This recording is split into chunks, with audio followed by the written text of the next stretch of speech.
Reading from Chaitanya Charitamrita, Adi Leela, Chapter 1, Text 20.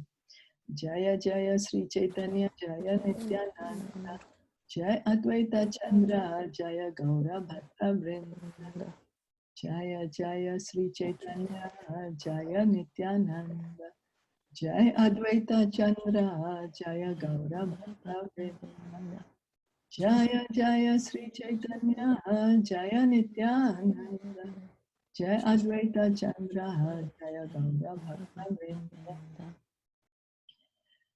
Granthera Arambe Kare Mangala Charana Guru Vaishnav Bhagavan Tinera Smarana.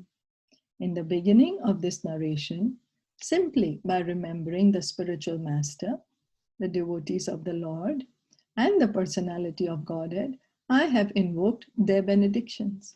So that is the mood of a devotee. He does not say, I can do it.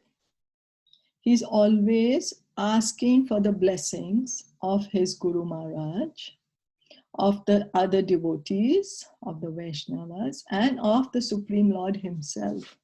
Because he always sees himself as, oh, I can't do anything. I am just made up of the mercy of Guru and Krishna and the devotees. That's the mood of a pure devotee. Text 21. Tinera smarane haya vigna vinashana anayase haya nija vanchita purana.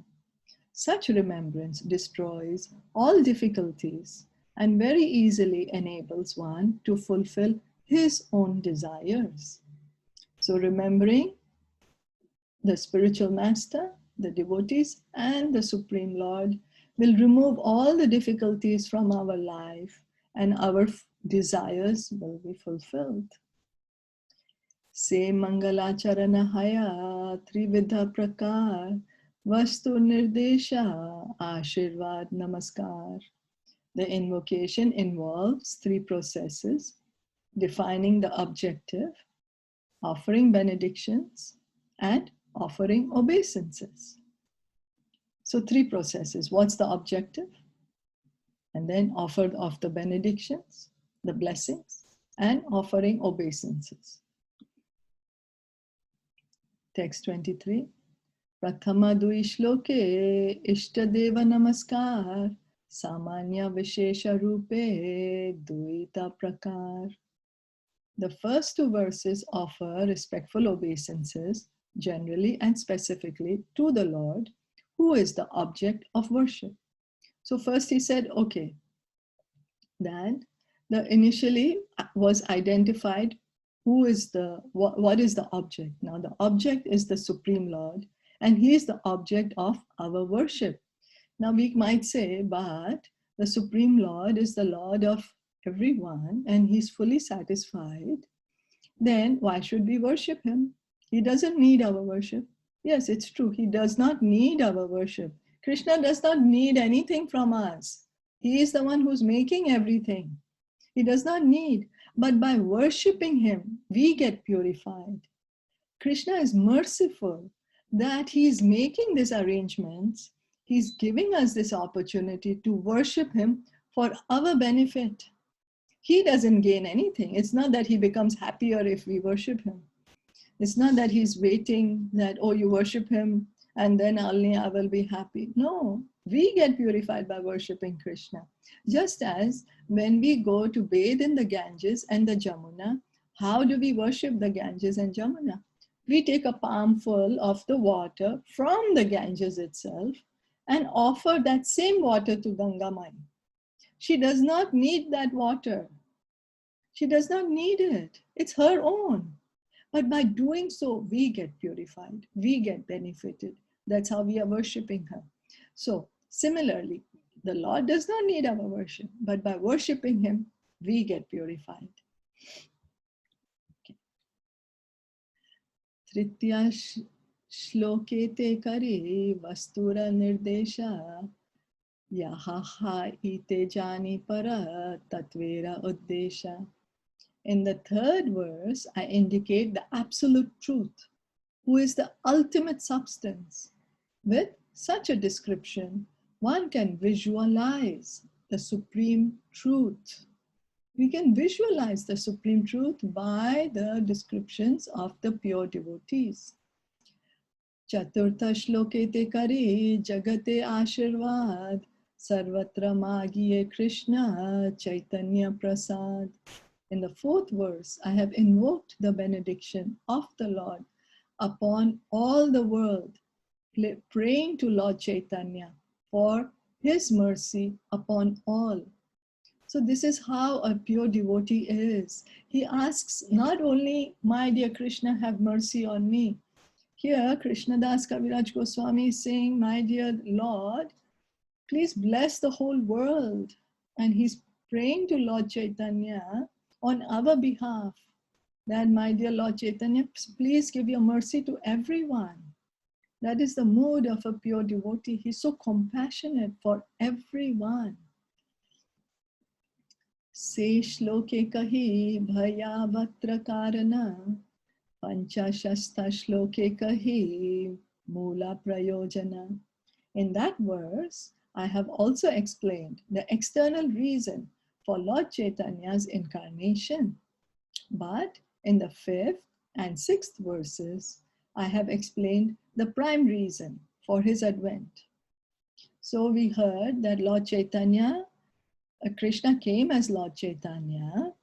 One was to establish the Yuga Dharma chanting of the holy name. But the internal reason was that Krishna wanted to know the extent of Srimati Radharani's love. What love does she feel when she is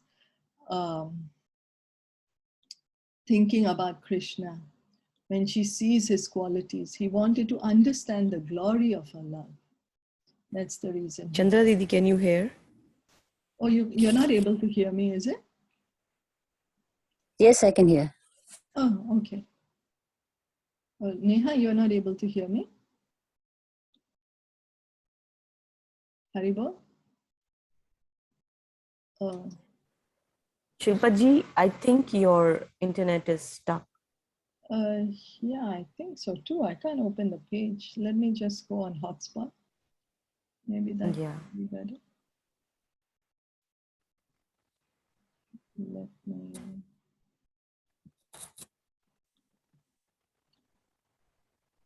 So... Not yet. Wait, I'm not sure what's happening because the hotspot didn't show up. Anyway, are you all able to see this page, text 27? We cannot see, but if you can see, it's okay.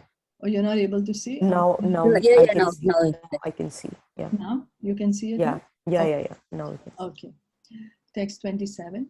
Echaya shloke kahi chaitanya tattva ara pancha shloke. Sorry, we were not able to hear you in the 26. So can you just explain us? We don't need to read because you got disconnect. Something was wrong with the connection. So in the 26th verse, Lord Chaitanya, Krishnadas Kaviraj Goswami was saying what was the reason that Lord Chaitanya came. The Lord Chaitanya came to establish the Yuga Dharma of Kali Yuga, which is the chanting of the Hare Krishna Maha Mantra. And also, Krishna wanted to understand what's the glory of Srimati Radharani's love. What is it that she feels when she is understanding the qualities of Krishna? He wanted to understand her mood, that why does she love him so much? That's the reason Lord Chaitanya came. Krishna came as Lord Chaitanya to understand. He came in the mood of a devotee to understand Srimati Radharani's mood. So then Krishnadas Kaviraj Goswami continues that in these verses he has described the truth about Lord Chaitanya, and then in the next 5 verses he spoke about the glories of Lord Nityananda. Text 28. Aradui shloke advaita tattvakhyana ara eka shloke pancha tatvera vyakhyana. The next 2 verses describe the truth of Advaita Prabhu And the following verse describes the Panchatattva, the Lord, his plenary portion, his incarnation, his energies, and his devotees. So we read that what's the identity of Lord Nityananda? Lord Nityananda is Balaramji himself. And the Mahavishnu, who's lying on the causal ocean, from whose body all these universes are coming out, is an expansion of this Lord Nityananda. So that means Lord Nityananda is the creator of all this material universe. Then after that, Krishnadas Kaviraj Goswami spoke about the identity of Advaita Acharya. Advaita Acharya is an expansion of this Mahavishnu. And so he is also the Lord of the universe. He is God himself in the form of a devotee. And then he spoke about the Panchatattva. So in the Panchatattva, we see that Lord Chaitanya is there himself. Then his portion, his plenary portion, Lord Nityananda, Lord Balaram is there. Next to him is his incarnation, the incarnation of Mahavishnu, and that is Advaita Acharya.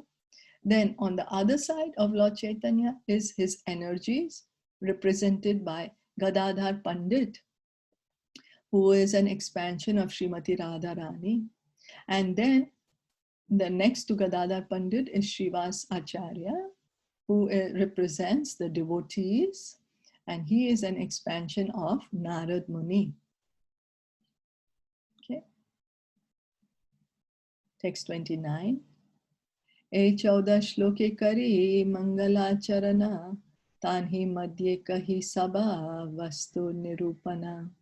These 14 verses, therefore, offer auspicious invocations and describe the supreme truth.